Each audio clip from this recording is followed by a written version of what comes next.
Eimear, we were actually just talking at our little lunch break about how we're coming up to the 1,000th episode of Crime World. Can you believe that? Yeah. And we went back to see when it all began. Because we'd forgotten, I said to him, it began in 2019. No, it didn't. It did.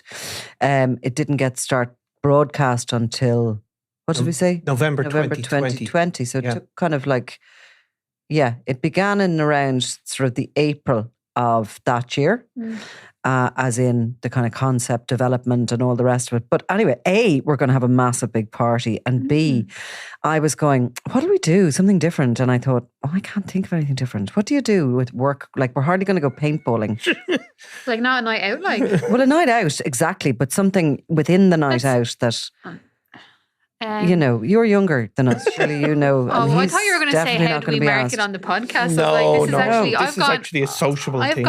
I've gone really boring. I'll think of something. I think Crime World paint. I actually tell. No, we're not going paintballing. When you said paintballing. No, definitely. I've never been paintballing, really, and I never intend to. No, we're not doing that. No, I think that's a weird thing to do. Niall will go at me with gusto, and I beat. Maybe it would be good, would it?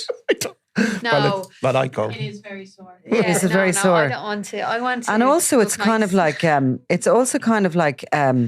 You know, like it's almost like The Office-esque, isn't it? It's let's go paintballing because you can't think of anything else. It's so square. Yeah. No, but you want to go with drink to be involved, no? Oh, we want drink involved. Yeah, okay. Oh, 100%. Drunken paintballing could be fun. I know there's something really obvious that's staring me in the face. What? And it's staring me in the face. I'll think of it because... But yeah, it is incredible that we're... I was actually thinking we could go to a gig, and then I thought, no, you can't go to a gig with your work colleagues and all. You could gather. Go to a gig we don't get lost. Bring us all to Electric Picnic for free for the 1,000th. Electric Picnic? What about Electric Picnic? That's once away, though. Yeah, no, that's months away. We'll all be going, I'm not camping at that. No, they'll have to. But what do they do, though? They have to do something, will they? Oh, we're not. Are we? Is this on air? Yeah. YouTube.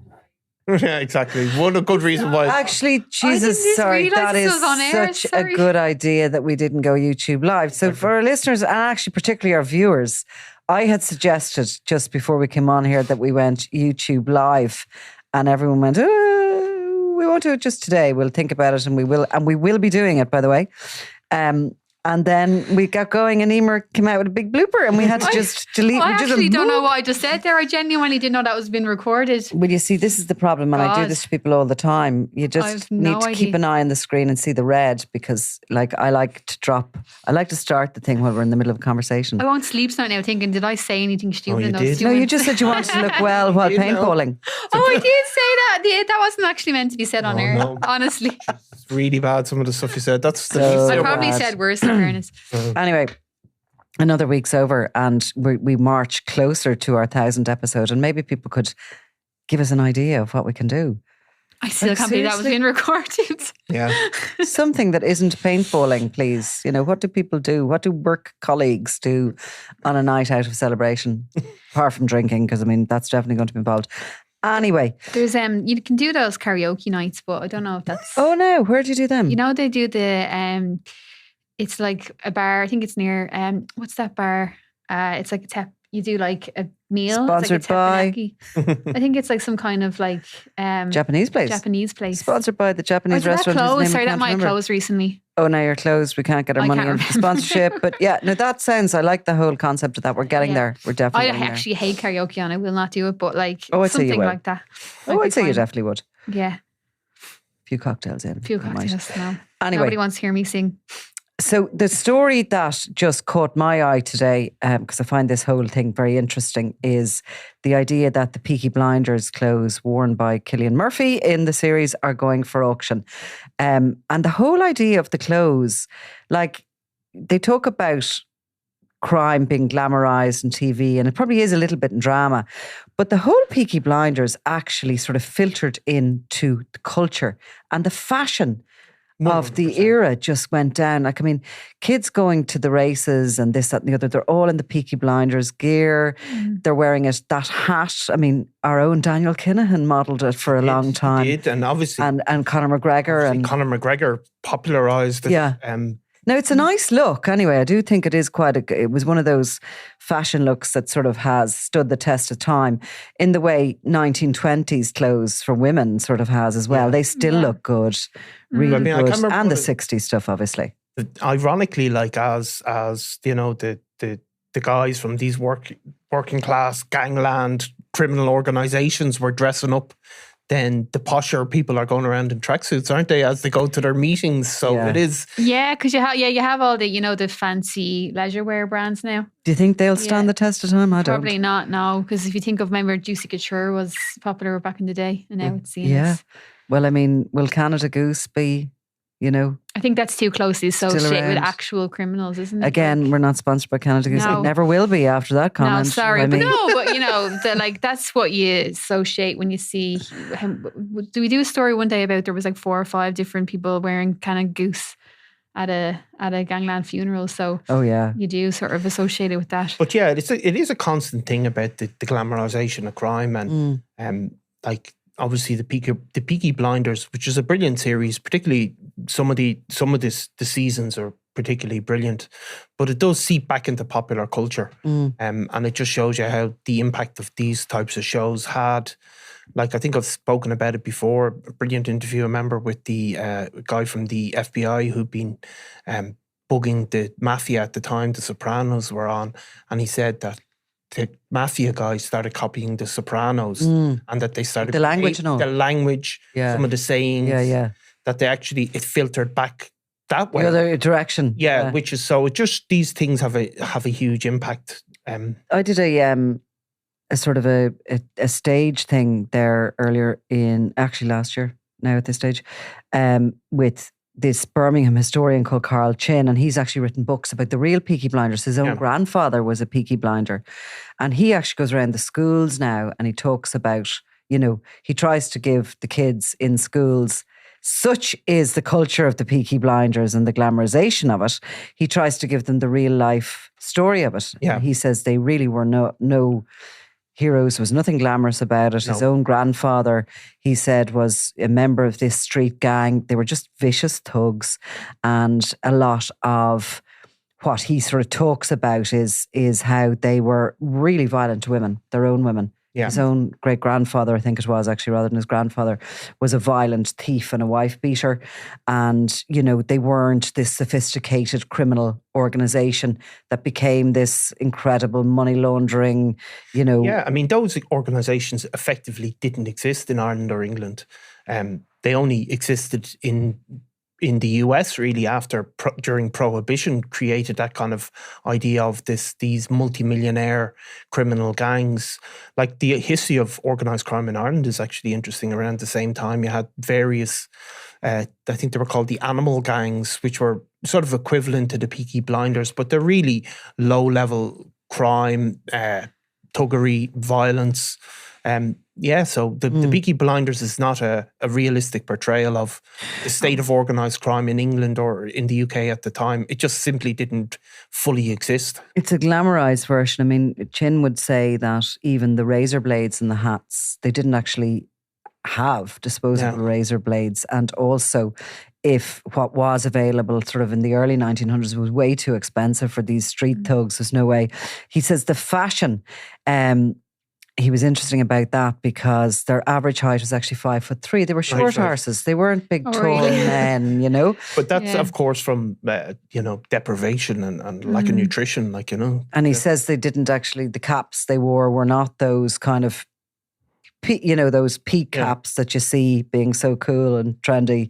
They were actually this sort of hats they called billycocks. They were basically a kind of a rounded top hat. Yeah. Which is really not very fashionable. Yeah. Wouldn't have. And how did they afford the tailor suits? Well, exactly. They didn't. Yeah, that's what he was saying. And he speaks about that the real heroes of those days were actually the women that were left behind, while these guys were out, beating people up and really making very little money. They probably would have made more money had they worked. The women were behind and they were trying to sort of feed the kids and what scraps they could. A lot of these sort of Peaky Blinders were alcoholics who, whatever they did make, they spent in the pubs and all this sort of stuff. It was interesting the idea that, he has actually made it his career to go around the schools to try and debunk the myth of the Peaky Blinders. And yet we have the idea that the suit that Cillian Murphy wore has actually been auctioned and somebody's going to buy it and probably hang it in a pub somewhere. And it's estimated to get up to £2,000 as Right. well. You know, and there's several suits going for auction. So yeah. And what about the hat? There's no mention of the hat now. Maybe he has that. Maybe I'd say like the costume department, there's probably hundreds of them. Yeah. But yeah, no, not mentioned anyway. It's for a charity, obviously, but it's suits, shirts, and coats worn by like his character Tommy Selby, obviously, and then there's also like a suit with fake blood on it from the series and stuff. So does Peaky Blinder, the sort of headline on websites and the whole idea of it, does that bring in does it draw the people? I don't think it necessarily does not massively, anymore. but it's just no, probably not. I mean, it's for us, it probably love-hate will probably do more, if you know what I mean. Because look, everything is local. But yeah, there is a great history to be done on the Irish equivalent back in the day. Like there was these gangs called the Animal Gangs. They were regarded as the first gangs in Dublin, and they were nearly all exclusively based around here in Foley Street, which is literally a few hundred meters away. And they had this big feud at one stage with the IRA, and it was all about the sale of newspapers, believe it or not. Oh, really? Because they would collect the newspapers, these gangs, and sell them. And they got in a dispute with the IRA. I think we're looking for money. And that was one of the first killings. An IRA guy was killed. And there was... So, like, I mean, that's what organised crime was like back then. And do you ever listen to Donald Fallon's Three Castles Burning? I haven't listened to it, but God. I do know about it. So good. Like, he's a historian, but he's like, he does his podcast, but he sometimes does stuff around, you know, criminal past and criminal history and the history of Monto and all this sort of stuff. His book last year was about the lamplighters in the Phoenix Park, I think.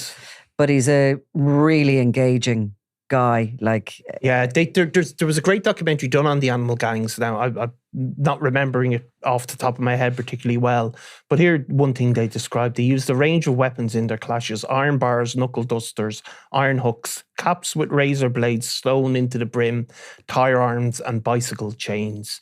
And you have the there's a quote here I'm just reading quickly. So the first big dispute was in the corporation buildings in Foley Street, and the judge describes them as being devoid of civilization and even Christianity. So it's amazing. That's 100 years ago. And the judiciary obviously looked down on the... yeah, they did. The poor. Yeah. Peaky Blinders was a great show. You know, very violent, but... you know, it's one of those, it's a show, a drama itself that'll stand the test of time. You talked about The Sopranos, Love Hate. Have we watched both of them recently? You haven't seen The Sopranos yet? No, but I've paid you for... need a lot of time. I know you do. I keep meaning to do it, but there's just so many that I have to go back and watch. Again, sponsored by? Yeah. There you go. You're at work. I know. You're at work because I listened to what was the one you were talking about? The Jackal, the Day of the Jackal. Yeah. I watched that. It was really good. And then I started watching The Last of Us, which you mentioned as well. Excellent. I hope you're people paying our wages are listening in. Exactly. But I'm watching... You're watching Moblands, I'm right? watching So Moblands. Paramount I have to get on now because I texted him the other night. I went round everything I have, which was, you know, Disney, bloody Sky, all the players, Netflix, obviously. Yeah. And couldn't find Mobland. And then I was like, is it wrong? Or, anyway, then he comes back with Paramount. Who has Paramount? What is... Well, you get it through Sky. I have Sky. Yeah. Maybe I have it. I You don't might have well Sky. do. I probably do because I have that top tier Sky thing. But Mobland, like, Right. it's made by Guy Ritchie, who made Lock, Stock and Two Smoking Barrels, and ultimately married... Diamond Heist, which is just new. Have you seen it on Netflix? No. Well, he's an executive producer on it. Yeah. Is it Fab. good? Yeah. Well worth watching. Yeah. So he made it. So it's probably along that line in that it's not kind of one of these harshly, you know, true to life kind of crime dramas. But there's loads of Irish interest if you want to look at it that way. Like Pierce Brosnan plays very much, like it has to be a type of a Christy Kinahan character. Like, so he's the head of this Irish overall crime gang, the biggest gang in drugs gang in London, and he's living in a kind of a manor in the countryside.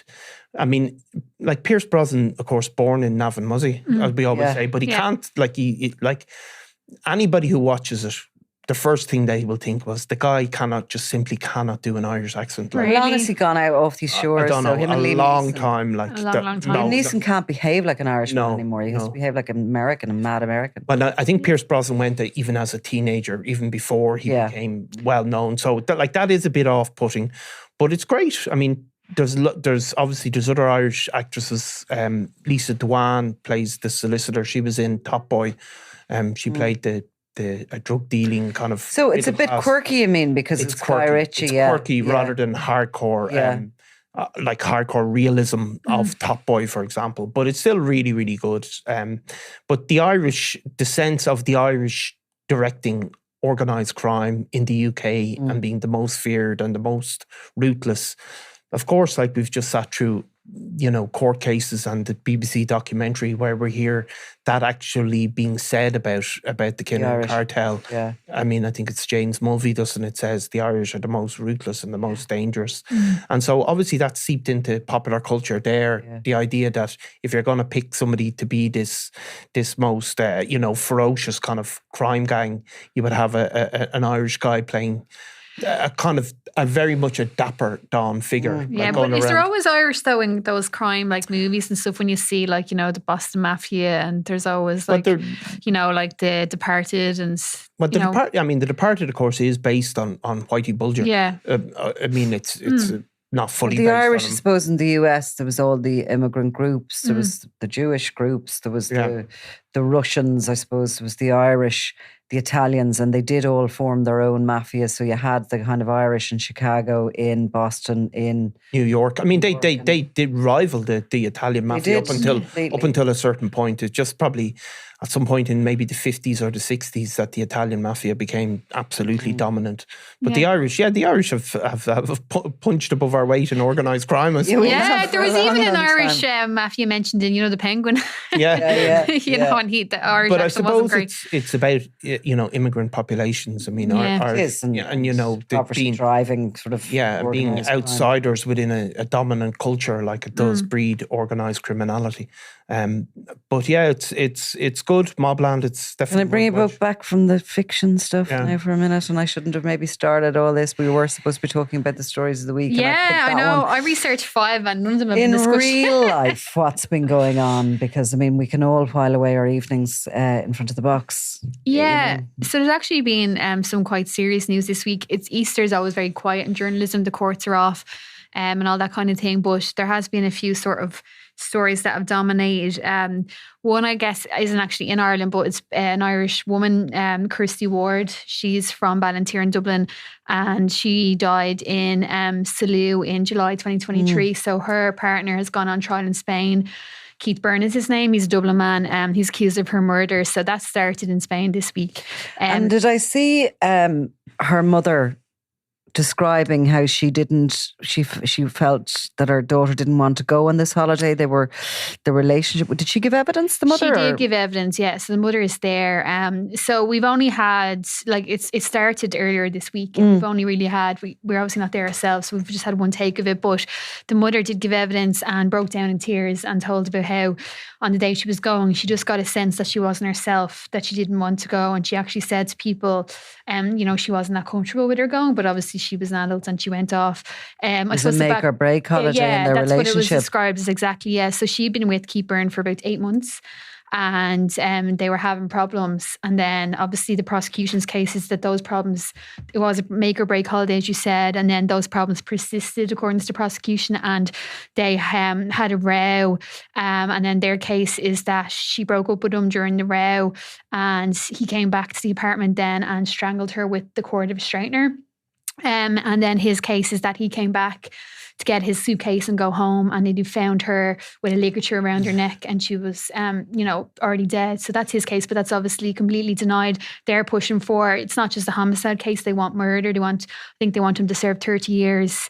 When did she die? So she died in July 2023. So we had a lot of stories at the time, because obviously he's from Dublin as well, and he actually was live streaming, wasn't he? No, but he did. What happened was, and we did a podcast on it at the time, was after he was arrested, and he's not charged in the sense, obviously it being in Spain, it's a different system, but he was formally declared a person of interest, and he was taken into a remand prison.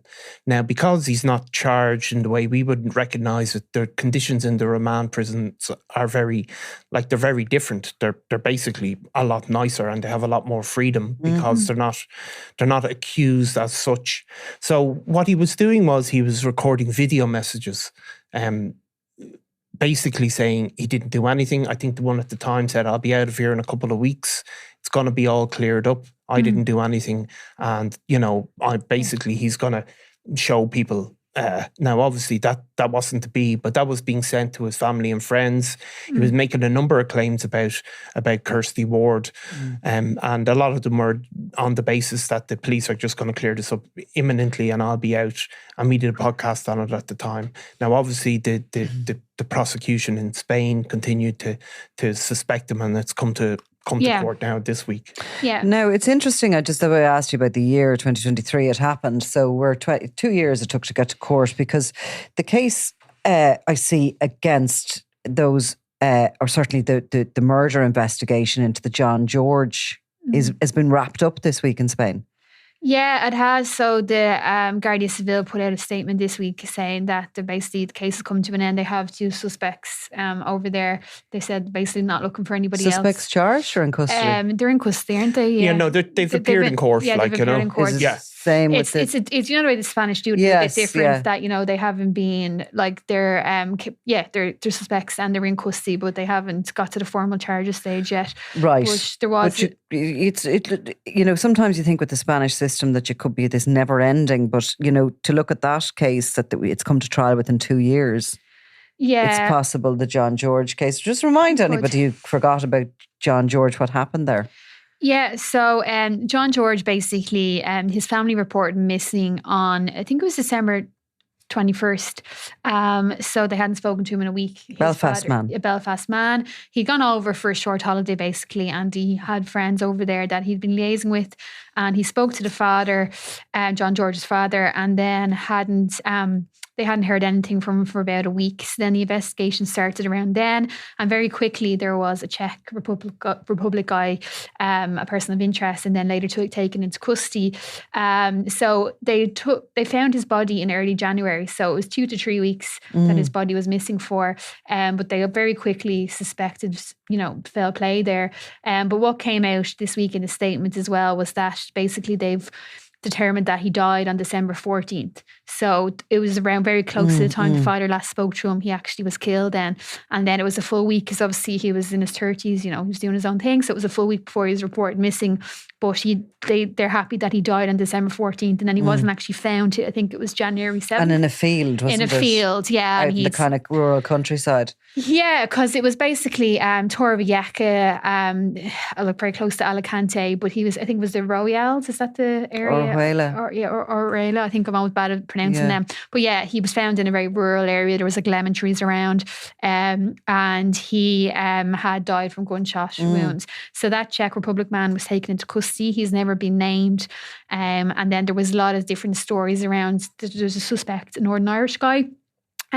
So only in recent weeks he has been extradited. He left very quickly. The police also said this week that they didn't name him, but that this suspect, he left his dogs. He left Spain so quickly that his dogs were abandoned. Him and his girlfriend went off, and then he was extradited from Portugal to Spain. He didn't go far. No, he didn't. Because there was talk about him going to Thailand or something initially, wasn't there? Yeah, and Johnny Smith is his name. Yeah, okay. Yeah. So there's the Costa, that's the Costa Blanca, but the Costa del Sol, which is about 5 hours down the coast, has been in the news as well, because there's a Liverpool man as yet unidentified who has been killed in what looks like a gangland hit.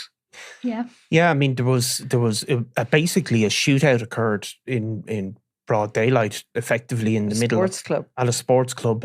It seems that they waited for the Liverpool guy to finish playing a game of football. When they tried to shoot him, he was with a number of people. A shootout occurred, and he ultimately died.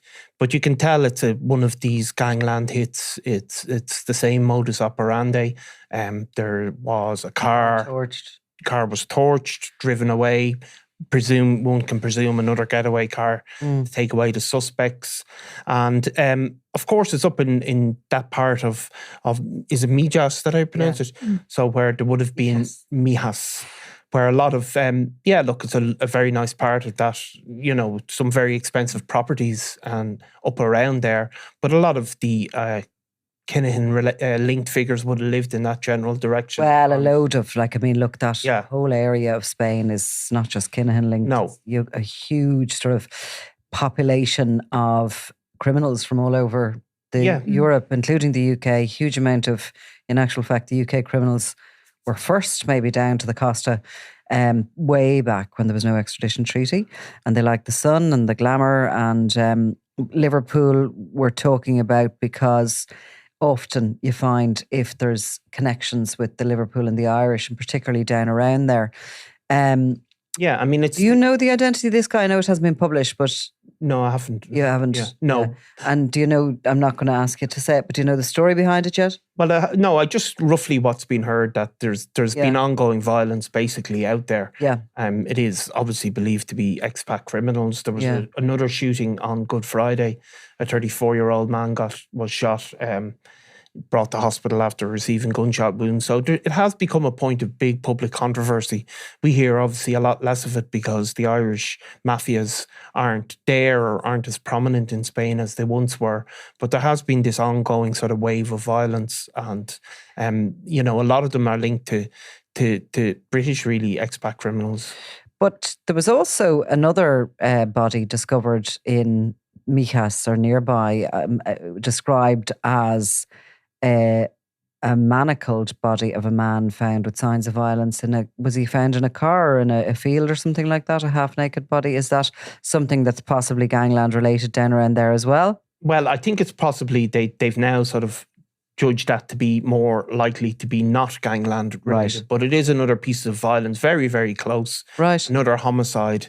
I think they've now determined that that's less likely to be linked to a gangland killing, but it's definitely, if you look at some of the coverage of the murder in Mijas, there has been this kind of backlash against because Spain traditionally didn't seem to not really mind if the violence was occurring, and that's probably an incorrect way to say it. But there have been a lot of protests in recent times about a lot of it to do with property prices, a lot of anti-tourist marches this summer and last year, and this sort of violence is feeding into that belief that these parts of Spain shouldn't be allowed to take over by foreign criminal gangs, I suppose. Well, it's a bit late for that. But it might be. But there is only protesting now about it. Well, there is a big years. Well, there is a big backlash now. I mean, they have had marches in Ibiza.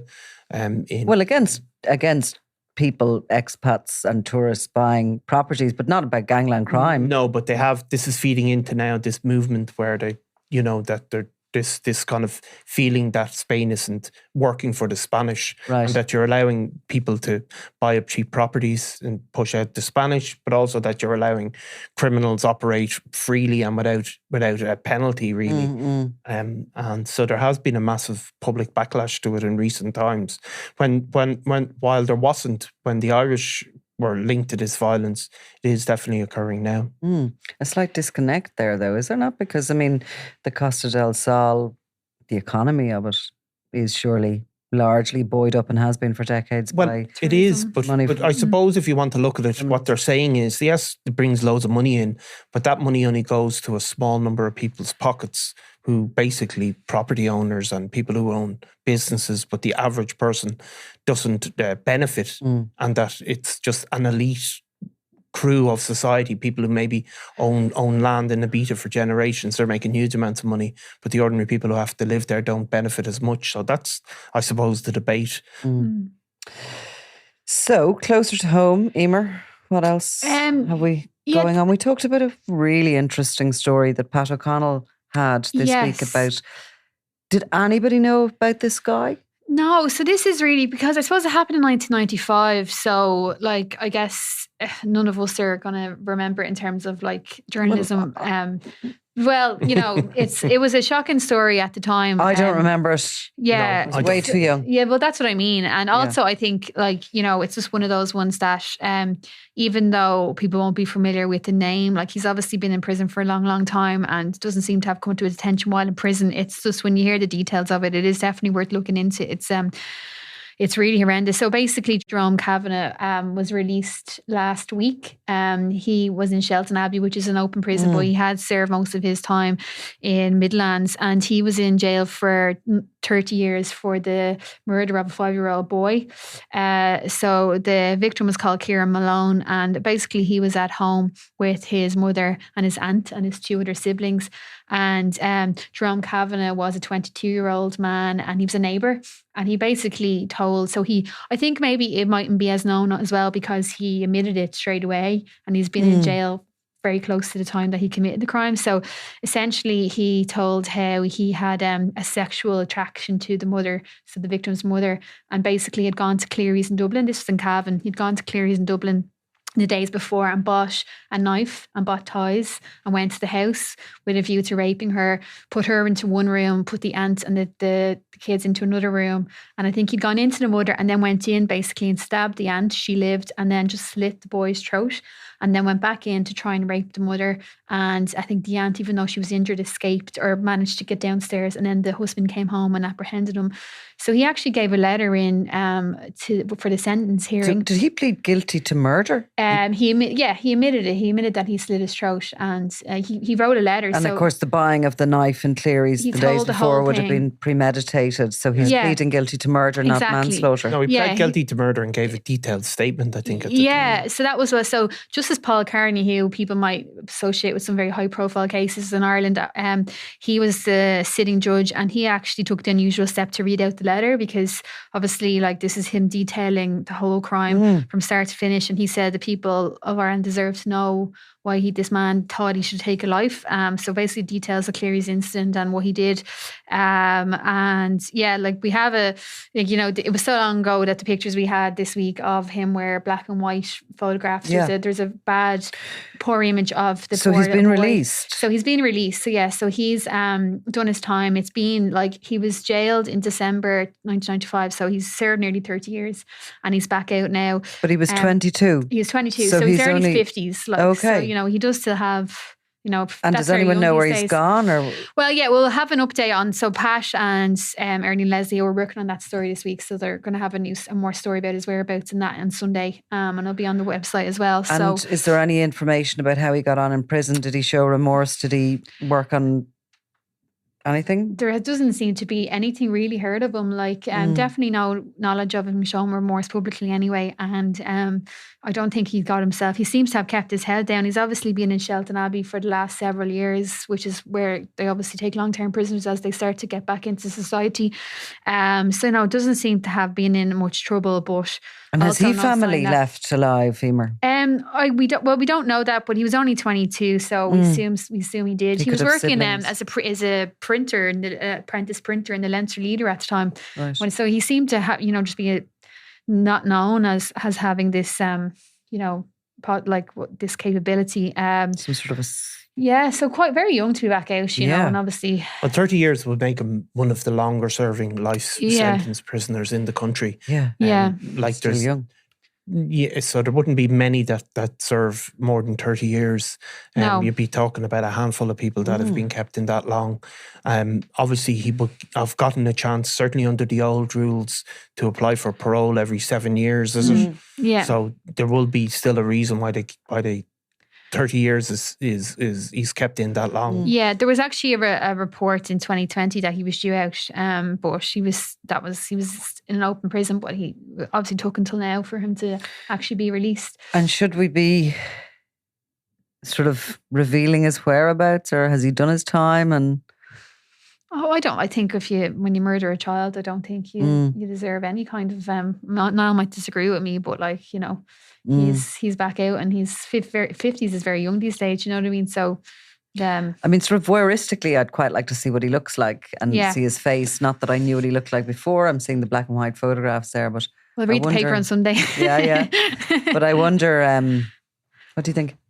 Well, I think there's a balance to be struck.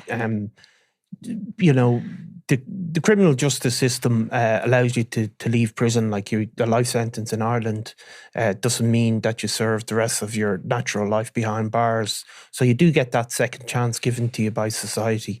It doesn't. There is no law in Ireland to say that you've an entitlement to anonymity for any crime that you commit. That reputation that he has as a child killer is as a result of his own actions. So he I don't know morally if he's entitled to put all that behind him. He's that's part of the sentence, and that's even recognised in the courts as judges give people sentences. That part of the tariff that they pay for their actions is notoriety, and a notoriety that'll remain. But of course, we won't be we haven't done up the pages, but we're not going to be saying here he's living and X marks the spot. So you do recognise that you're not deliberately going out of your way to put people in danger. But also people who commit these crimes, they get out and then they get an opportunity if they do want to say something. And that something like that will be put to somebody as well. But I think it's important as well, like nobody knew what this guy looked like because he was jailed 30 years ago and the image was in black and white. So I do think people deserve I would argue it's the public interest to have people know what this person looks like, because maybe I think he said at the time he didn't know why he did it, and maybe he has reformed and maybe he did go under therapy in prison. But at the same time he has committed probably the most horrendous crime you can commit. So, maybe I think he deserves to have his face out there, and hopefully he doesn't, nothing else happens and keeps his head down. But, I don't think, he obviously doesn't have a reputation in the eyes of the law, and, I wonder how somebody like that gets on in the world again 30 years after living in the prison system. I have to say, I was walking down Grafton Street, was it a couple of months ago, and Malcolm MacArthur walked in the opposite direction to me, looking well dressed, and I looked at him and saw him go into Marks and Spencer's. And so life goes on. I mean, he's like, Malcolm MacArthur, of course, is arguably, certainly in the top 5 most notorious killers in the history of the state. He's allowed to come out and he's allowed to go about his normal life. Nobody is attacking him. But would it be right that he's allowed some sort of total anonymity? I don't think it is. I think it's that's part of the price he pays. Exactly. But he's able to get on with his life, and people get used to him. People aren't. I presume many people recognise him as he walks down Grafton Street, but he's not getting hassled or anything like that. So it's part of the price you pay. And but then you can also question, the way you were saying that he's Jerome Kavanagh, he's one of the longest serving prisoners, and that's true. But is that because he served such a long time for what he did, or is it because of the way the Irish justice system is? Because even, what you've seen in the Ashton Murphy trial, and, the judge said if he could impose a minimum tariff, he would. This whole thing about life not actually being life, and that some judges actually, are they going to bring in that possibility to impose minimum sentencing that you can't get out till after this amount of time? I think in the case of somebody like Jerome Kavanagh, he will be assessed as being whether he's a danger to the public or not. I mean, that is what they're going to look at. Yeah. And they've kept him in, obviously, because they still, for that amount of time, because they weren't fully happy that he wasn't a danger. And they've let him out now because they are happy that he's not a danger. But look, it's there's some people, many people think these people should never get out, but I do think that, we're not in America, I suppose. We're, Okay, Mike Gain, this increasingly mysterious disappearance of the Kerry farmer. More searches ongoing. They're kind of saying they're not standing them down. No. It's a case of, the Specialised Defence Forces engineering team were in this week assisting the search. There's been cycling clubs, there's been volunteers from all over Kenmare and beyond out and about. This guy has just disappeared, evaporated into thin air. Extraordinary. And it's coming to a point really when, while they can claim they're going to continue this level forever more until they find him. They can't. No. Somebody's eventually going to have to make a decision to pull back on this and to wait until some evidence is forthcoming, be it from the land or, from witnesses or whatever. It's just quite amazing to see a situation where somebody is realised missing so quick that there's literally a trail. I mean, the car seat was practically hot. Yeah. Yeah. And his The car phone is and left wallet were in there. the car, yeah. And The phone, the wallet, the CCTV of him just hours previously in that shop, and bump. nothing. It's 36 days now. It is extraordinary. Yeah. It's extraordinary. And actually, people ask me about this, and like they always think with journalists, there's a real story that they just can't print.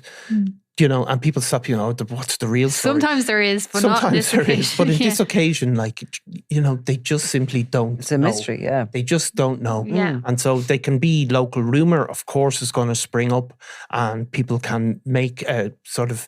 There hasn't been much local rumour. Well, there's... Yeah. There There's was been at a the small start, bit, yeah. but nothing really. No. Nothing in any way that's proven to be anything concrete. Yeah, No, because it's actually one of those ones that it's gotten, because we spoke, myself and yourself, Nicola, spoke about this in the first week of his disappearance, and it was actually a bit more, I felt like there was more of a sense of fears that he had Metaviolent death, basically. violent end, and now it's actually strange. Usually it goes from the other side. Yes. But now it's actually gone to the case of, because there's been absolutely no clues. If somebody did do something violent, like usually there'd be something, and there's been nothing. So now it's actually that sort of, not that I'm saying that. But now they're looking at the landscape and Yeah. they're looking to see if there's something in that landscape that could have caused his disappearance. I mean, there's been cases where there's been missing people, suspicion will fall on somebody local, especially when there's younger people, kids and that, but there's been cases where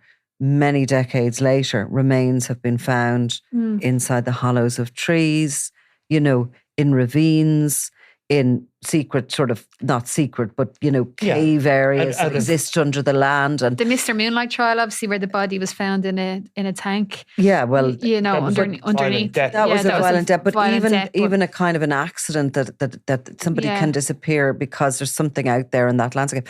And I know that area really well, and Moll's Gap and all the rest of it. Now, I wouldn't be on the land, but I do cycle up around the hills of that. And it is... it's vast kind of terrain. Yeah. And a lot of it a road less travelled. Yeah. But I mean, it's just, for me, it's just how quick they were on his trail and yet. And there's been dogs, there's been everything brought in there. There's been a river searched, and there's been it was a 100-acre farm, I think. 1,000, excuse me. So it was very big, but they did search all of the slurry pits and everything. Now, saying that, we don't know, if there was something that they're not aware of, but they've searched the whole land, and I think that it is rough terrain outside of, directly outside there, but there hasn't been any clues. It's mountainous. It's really, it's not farming land, I'm going to say. But then you think he would be aware, he'd be aware of the terrain. Yeah, and why would he be going? Yeah. I mean, look, anyway, you could go around but it's very sad for his family and for the community in general. He's 56 years of age. He's a very popular guy, has a partner. And, I think the community of Kenmare want to know what's happened to him. They want him found. Yeah. At this point, it'll be highly, highly unlikely he's going to be found alive. Yeah. But I think there would like to be some closure. That this looks like it's going into the arena of these searches are just going to have to be stepped down a bit. Yeah, and that eventually happens with the missing women cases. You can't keep searching forever. But I think in this case, there's such a local way in, because there's such lack of confirmation about what happened. So much mystery. But I think you can't keep going on forever. But I guess with the will of the local but there you have people, this week there was 50 members of the 12th Infantry Battalion Limerick and the 3rd Infantry Battalion Kilkenny in Kenmare on the 1st of April, and they searched the farm and the lands again in these intervening weeks around Moll's Gap. Of course, the tourists will all be coming into town there in Kenmare Yeah. in the summer months, and there'll be a lot more people out and about. So perhaps something could be discovered you can around only then. hope for the family, but it's a really mysterious one. Yeah. Anything else? No, there was a couple of other things, but I think we've probably discussed the main news. I suppose another famous, horrific murder of an Irish woman was the Danielle McLaughlin case, and there was just a small update in that this week, in that it's been confirmed that her killer, Vikat Bhagat, he's an Indian man. She was raped and murdered in Goa in India in 2017, but it took so long for the trial to actually, there was so many delays, 250 court appearances before he was convicted of it. So only in February he was convicted, and now he's lodged an appeal. So her mother, Andrea, who was like really, really front and center of pushing for this, she just spoke this week of her, disappointment, but that she's hoping that it will be thrown out. So where are those people from? So Danielle's from Bunkerhana. Donegal, in Donegal, and studied in UK, but obviously had been home. She'd been to India twice, loved it, and had volunteered in children's orphanages over there. And I think it was her 28th birthday a few weeks before, and she'd been there with family and at home in Donegal with family, and said, I'm going to go back to India, and went back. And it was a Holi festival, which is a very famous Hindu festival over there. And she knew friends because she'd been a couple of times, and this man she thought was one of her friends. So she was at this festival celebrating, and then he's seen in CCTV footage following her, and then her body was found the next day in a farmerland, and she'd been raped and murdered. And actually, just speaking about the life sentences here, he got a double life sentence before raping her as well as murdering her. So we're hoping that won't be, the appeal will be thrown out, but it can take, the Indian courts are so slow, it can take up to 5 years apparently. So poor family. Yeah. Well, I had a nice little note this week from an old friend. Yeah. Whose name I won't reveal, but who sent us in some Werther's original. Very lovely. I never got one. I have actually a few left in my bag, and I'll give you one. Thank you. I like my Werther's original. But anyway, he was somebody we would have met during the Regency court case. A lot of people kind of go to the courts, and I think when I have time I love the courts. Actually, it can be a bit of a theatre sometimes, a case in front of you, and they go along and they'll watch it for the day, and they're as good as having a reporter there, because they probably pay more attention sometimes than the reporters. But anyway, there's a community, I'll call them, of people, and he was one of them, and he wrote to tell me that he had been away and he's back, and he was just sort of remembering our good times there. So thank you very much for that. I really appreciate it. It was lovely. Lovely. It was really nice. It was a lovely letter, wasn't it? Really and nice. Really nice. It's always sort of nice to, to be reminded that there's very good people out there. Yeah. Especially when you do our job and you seem to be talking about the baddies all the time. Yeah. But anyway. Yeah. So that made my week. And will we... Yeah, I thought of another idea for the party. Yeah. Go on. Have you ever heard of painting Prosecco? No. What do you do? You basically just go in and you paint whatever. While on Prosecco? While drinking Prosecco. I think I preferred the karaoke idea. No, I don't think it'd be some disturbing image. Disturbing painting. Prosecco. Yeah, no, I don't know if that would work. That sounds like it total make you paint. No, you know what? It's like, I've done it on a hen. It's more of a podcast. hen thing. I don't know if it's a no, that's work not thing. for us. No. No. It sounds like a podcast. But you can do the karaoke thing. Yeah. Well, I think we should go, unless anybody out there has a better idea. Yukio, I think, but is the Japanese place, and you go down afterwards. Again, thank you for your ad, Yukio. And you do. Are we not allowed to say that? Well, and then you're not really allowed. Brandon, yeah. Okay. Oh, Yukio is closed. Yeah, that's what I think it's too late, Yukio. See, NASA is more. I'm gotten really old now. NASA would probably know more. Yeah, well, look, I mean, it's I've no value to them being pulled out in Crime World when they're gone. Sorry, yeah. You're thinking of is Maniki, is the Japanese restaurant. Maniki. Yeah, Just. I don't know if that tastes it. But they don't do karaoke, I don't think. No, they do, yeah. Oh, do they? Okay, Maniki, free ad there for you guys. Sorry. Eimear, we need to talk to the advertising department, Sorry. marketing I'm going department, to be barred from coming on financial this by the director, and all advertisement. those other people before we have you on again. Okay, apologies. But anyway, so look, Nia, that sounds good. I like that idea. And if anybody else has any, I really don't like that idea. I shouldn't have said anything. No, but I get it's better slagged than for humming under my paintballing. breath, and never mind. Just singing. imagine someone getting me right between the eyes of the paintball. In Not fact, going to- everybody not going getting to me paintball. right between the eyes of the paintball. And as you say, it's not very glamorous. I didn't know I was recording when I said that. Running around the Wicklow, No. the Wicklow Hills. No, and Yeah. you're not going to get everyone to do that. So What would you like to do? What would he like to do? He'd like to go and have the same meal he has every night Yeah. at the same time and finish it and have a Be home cappuccino by and go 9. home. Yeah. I'd say he'd love to Is that go to what the you'd love cinema to or do? something and watch. Like, would you? He's not that boring, is No, he? no, I'm not that bored. No. Yeah. I don't think that's boring. No. Well, I don't. I don't fancy. No, karaoke. I'm not going to go Well, to the I cinema actually with my work colleagues to celebrate. don't No. fancy karaoke. Do you not? No, what do you think karaoke. what do you Karaoke think would we be should good. do? No, I don't think we should do karaoke. Don't ask Have me. you heard his singing? Everybody's Bad. heard my singing. I don't. You can do these. No, that's actually not appropriate. No, I actually think the I was gonna karaoke say- Karaoke is is for us. bad. And everyone likes Japanese food, yeah? Yeah, but I don't know if because the one I was thinking that I'm not allowed to say is closed. So You're I don't allowed know. to say it. You've said it about 5 times. But is that one They're Natalie that you're talking closed. about? Because the one I was talking about definitely was a karaoke place, but is the other one a karaoke place that's still open? We'll send them a bill. Yeah, Yukio. okay. Apparently it's very expensive. Okay, well that's Nicola can sort that out. Expense. Don't worry about the expense. Sure, we have so much advertising revenue coming in after this episode alone. Oh my God, sorry. I Anyway. apologize. Thank God we didn't do it live. Anyway, that's Thank the. God we didn't do it live. Nancy, you were correct. We'll train and practice before we do it. But we are going to do some live stuff. And we're going to properly do it live because apparently loads of people do fake live. They pre-record and then they say it's live and it's not. But we're going to do proper live.